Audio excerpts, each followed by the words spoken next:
연세대에 가면 그 교정 중앙에 팔을 벌리고 서 있는 한 사람의 동상을 우리가 볼 수가 있습니다.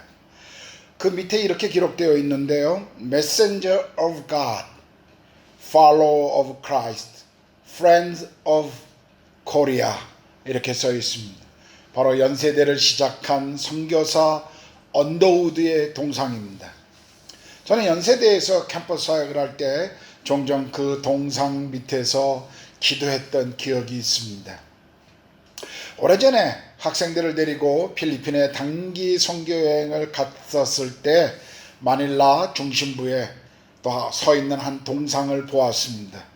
제가 궁금해서 그 동상이 누구의 동상이냐고 물어봤는데 그 동상은 아퀴노라고 하는 사람의 동상이었습니다.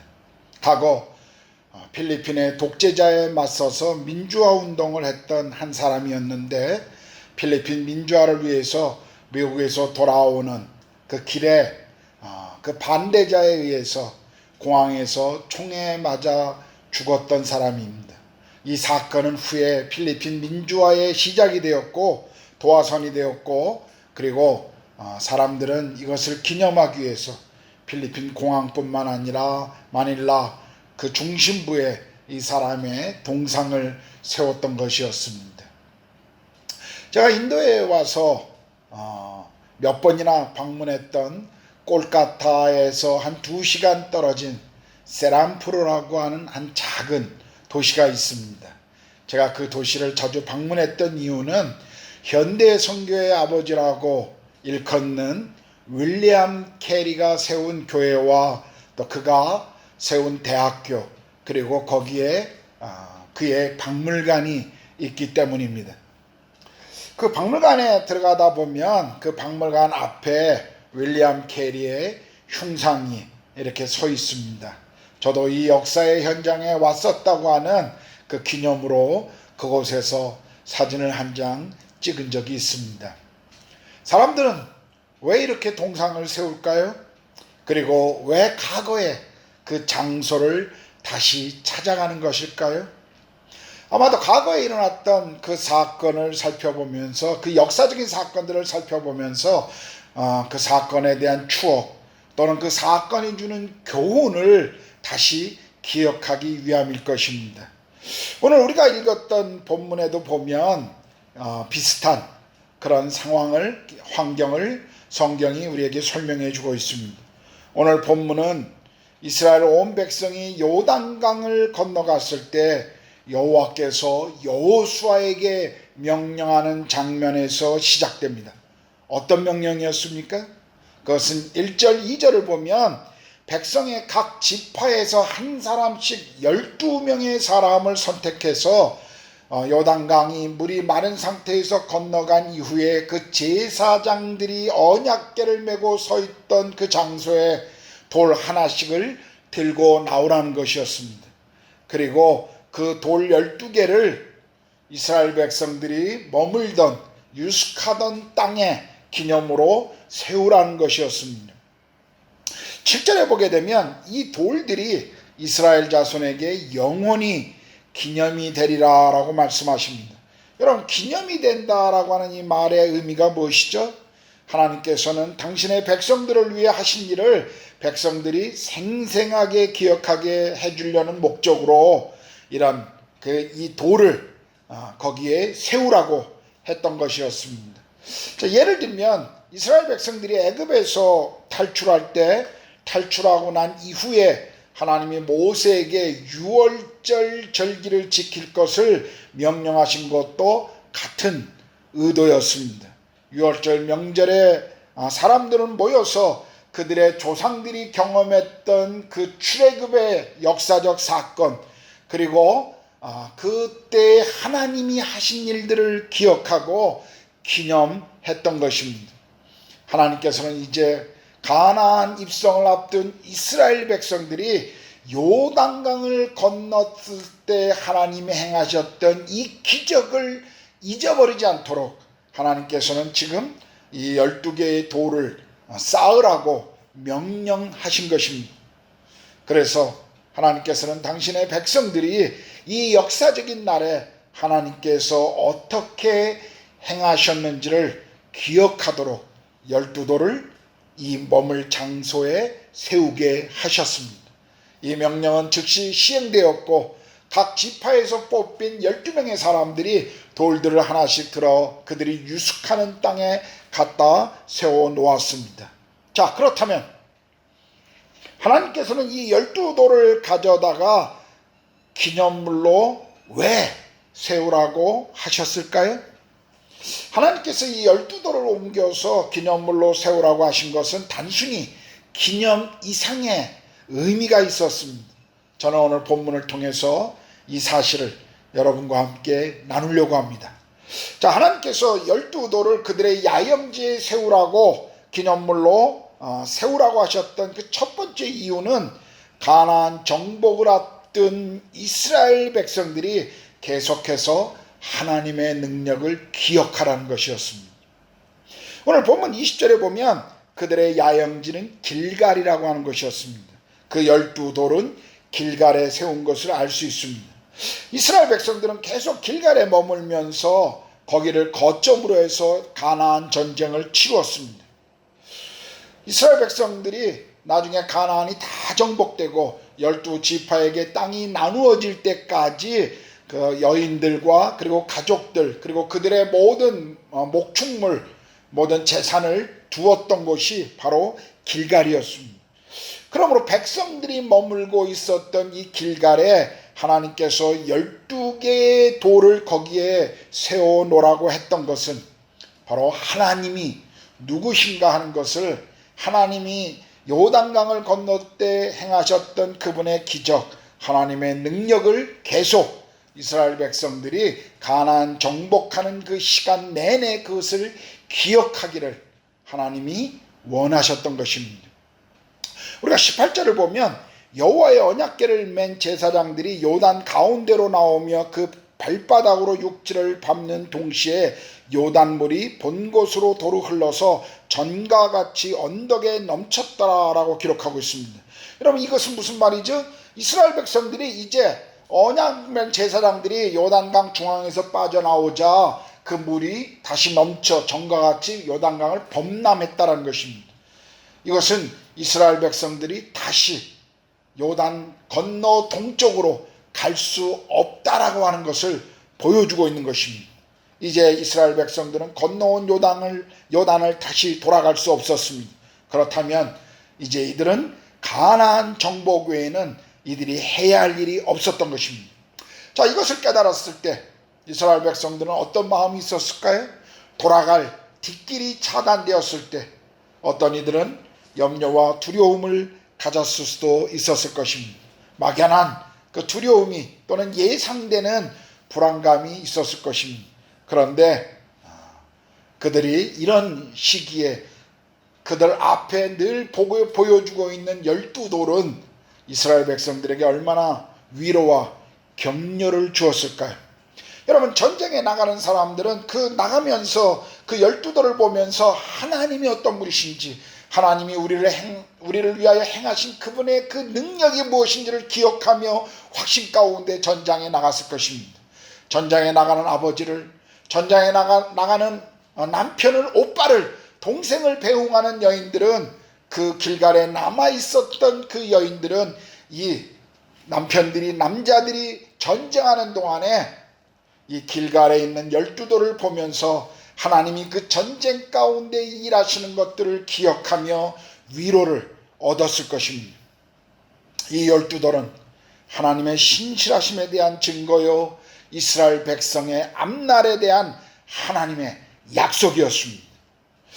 저는 오래전에 로마의 카타콤을 방문했을 때 그곳에서 하나의 기념물을 산 적이 있습니다. 초대 그리스도인들이 핍박 가운데 서로 자신의 그 정체, 신분을 나타나기 위해서 이렇게 어떤 표식을 했던 그런 내용들입니다. 초대교회 그리스도인들은 이런 표시들을 그리면서 엄청난 핍박 가운데에서도 승리의 원천 되신 그리스도를 기억했을 것이고, 또 함께 이 고난 가운데 함께하고 있는 형제 자매들을 기억했을 것입니다. 여러분, 대부분 그리스도인 자매들은 목에 십자가를 하나씩 가지고 있는 것을 볼 수가 있습니다. 내가 그리스도인이라는 것을 나타낼 뿐만 아니라 십자가의 사랑을 기억하기 위함입니다. 그런데 이런 어떤 외적으로 우리가 목에 건 이런 상징물보다도 더 확실한 것이 지금 우리에게 있습니다. 그것은 바로 우리 안에 내주하시는 성령 하나님이십니다. 우리가 예수를 구세주와 주님으로 믿을 때 우리 안에 오셔서 우리와 함께 영원히 거하시는 하나님의 영이십니다. 요한복음 14장 16절 17절은 내가 아버지께 구하겠으니 그가 또 다른 보혜사를 너희에게 주사 영원토록 너희와 함께 있게 하리니 그는 진리의 영이라 세상은 능히 그를 받지 못하나니 이는 그를 보지도 못하고 알지도 못함이라. 그러나 너희는 그를 아나니 그는 너희와 함께 거하시며 또 너희 속에 계시겠음이라 라고 말씀하십니다. 그 어떤 기념물이나 상징보다 더 분명한 약속이 있다면 내가 너와 함께 하겠다라고 하는 이 주님의 약속입니다. 히브리서 13장 5절을 보면 내가 결코 너를 떠나지도 버리지도 않겠다라고 약속하십니다. 이사야 41장 10절은 두려워하지 말라 내가 너와 함께함이라 놀라지 말라 나는 내 하나님이 됨이라 내가 너를 굳세게 하리라 참으로 너를 도와주리라 참으로 나의 의로운 오른손으로 너를 붙들리라고 우리에게 약속하고 계십니다. 지금 우리의 주변은 그리고 우리가 겪고 있는 상황과 어려움은 우리에게 일말의 불안함 또는 막연한 두려움을 주고 있습니다. 이런 두려움과 불안이 찾아올 때 여러분은 누구와 함께 하고 있는지를 기억하셔야 합니다. 전능하신 하나님이 우리와 함께 하십니다. 여러분 그것을 믿습니까? 오늘 하나님께서 이 12도를 길갈에 세우라고 하셨던 그 이유 두 번째는 자녀들을 교육하기 위한 목적이었습니다. 본문 6절에 보면 이것이 너희 중에 표징이 되리라 후일에 너희 자손들이 물어 이르되 이 돌들은 무슨 뜻이냐 하거든. 또 21절 22절에도 이스라엘 자손들에게 말하여 이르되 후일에 너희의 자손들이 그들의 아버지에게 묻기를 이 돌들은 무슨 뜻이냐 하거든 너희는 너희의 자손들에게 알게 하여 이르기를 이스라엘이 마른 땅을 밟고 이 요단을 건넜음이라 라고 기록하고 있습니다. 이스라엘 백성들은 지금 그들의 자녀들에게 과거에 일어났던 하나님께서 역사 속에 행하셨던 그 전능하신 하나님의 기적을 설명해 주므로 자녀들이 그들의 부모님이 믿었던 섬겼던 그 하나님이 누구신지를 알고 그분을 따라가기를 원했던 것입니다. 후일에 너희 자녀들이 묻거든. 이 표현은 오늘 여호수아뿐만 아니라 과거에 모세가 이스라엘 백성들을 애굽에서 탈출하고 난 이후에 유월절 명절을 지킬 것을 명하셨을 때도 똑같은 말씀을 하나님이 모세에게 했던 것을 기억합니다.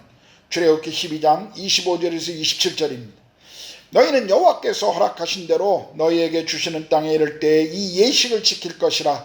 이후에 너희의 자녀가 묻기를 이 예식이 무슨 뜻이냐 하거늘 너희는 이르기를 이는 여호와의 유월절 제사라. 여호와께서 애굽 사람들에게 재앙을 내리실 때 애굽에 있는 이스라엘 자손의 집을 넘으사 우리의 집을 구원하셨느니라 하라 하며 백성이 머리 숙여 경배하니라. 이 말씀에서 볼 수 있는 것처럼 이스라엘 백성들은 단순히 유월절 예식을 명절을 지키는 하나의 의식을 위한 의식으로 행하지 않았다는 것입니다. 그들은 하나님께서 자신들에게 행하셨던 그 놀라운 일을 자녀들에게 가르침으로 하나님이 누구신지를 계속 자녀들에게 알게 했던 것입니다. 유월절 축제가 돌아오면 이스라엘의 아버지들은 아들들을 한밤중에 깨웁니다. 그리고 과거에 그들의 조상들이 애굽에서 갑작스럽게 출발할 수밖에 없었던 상황들을 설명해 줍니다. 그리고 누룩을 넣지 않은 빵과 쓴 나물을 먹으면서 유월절의 의미를 자식들에게 가르쳤습니다. 그들은 축제를 단순히 쉬는 날로 생각한 것이 아니라 자녀들에게 하나님이 누구신가 그분을 예배함이 무엇인가를 가르치기 위해 사용했던 것입니다. 이와 같이 12돌은 단순한 돌이 아니었습니다. 그것은 자녀들에게 더 효과적으로 하나님이 누구신가를 가르치는 교육용 시청각 자료였던 것입니다. 여러분, 한국에도 종종 이런 기념물들이 많이 세워져 있는 것을 봅니다. 여러분, 종로에 가면, 서울 종로에 가면 일본 대사관 앞에 세워져 있는 한 소녀상을 여러분 보신 적이 있으십니까? 오래전 중앙일보에 실린 기사를 읽어드리겠습니다. 영하 4도의 추위 속에 13세 소녀는 일본 대사관을 응시하고 있었다. 입을 꼭 다물고 주먹진 두 손을 무릎에 올려놓고 꼿꼿이 앉아 꿈 많은 자신의 인생을 산산조각으로 파괴해버린 나라의 대사관을 향해 수평으로 시선을 던지고 있었다. 절망과 분노를 속으로 지극히 삼킨 얼굴이었다. 소녀의 왼쪽 어깨에는 새가 한 마리 앉아있다. 자유와 평화를 상징하는 새다. 가슴의 나비는 환생을 의미한다. 인간의 기본적인 권리와 자유가 짓밟히지 않은 새로운 생명으로 환생하는 것은 위안부 출신 여성들의 피 맺힌 소망이다. 1992년에 시작된 위안부 할머니들의 일본 대사관 앞 수요 집회 천회를 맞아 시민 모금으로 제작된 청동소녀상의 이름은 평화비다. 여러분, 한국인에게 있어서 이 위안부 할머니들을 기념하는 이 소녀상은 우리의 가슴 아픈 역사의 상징입니다. 사람들은 그때의 모습을 잃어버리지 않기 위해서, 그때의 모습을 잊어버리지 않기 위해서 우리는 이 동상을 세웠습니다. 우리에게는 가슴 아픈 역사이지만, 그러나 우리의 가슴 아픈 역사의 모습을 자녀들에게 보여주면서 역사의 교훈을 우리 후손들에게 가르쳐 주기 위함으로 이 기념비를 세운 것이었습니다.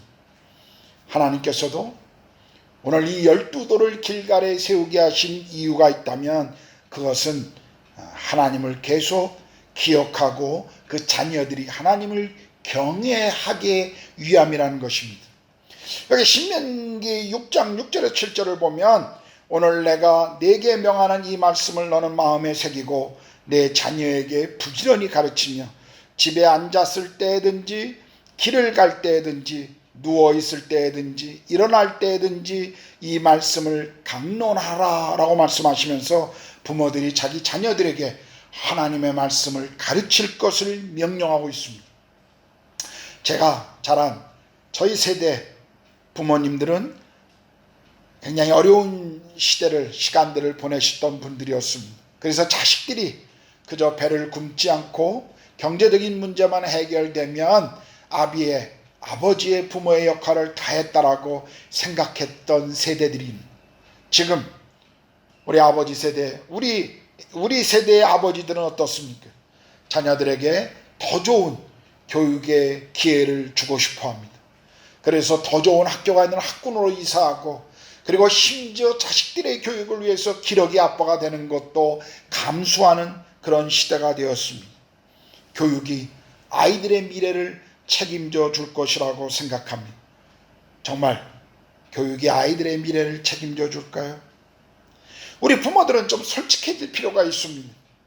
여러분, 우리 아이들이 자라면 그 아이들이 자라서 인생의 그 쓴맛들을 경험하고 인생이란 긴 황해에 부딪히는 여러 가지 폭풍우 속에서 우리 아이들은 그 상황 속에 부딪히며 어려움을 경험하게 될 것입니다.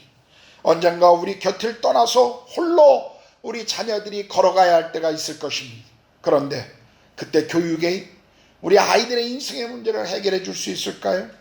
우리 자녀들이 인생의 부조리와 싸울 때, 인생의 고난의 한복판에서 그 폭풍우를 견뎌야 할 때 무엇이 우리 아이들을 그 가운데에서 믿음으로 극복해 나갈 수 있는 것을 도와줄까요? 누가 우리 아이들을 도와줄까요?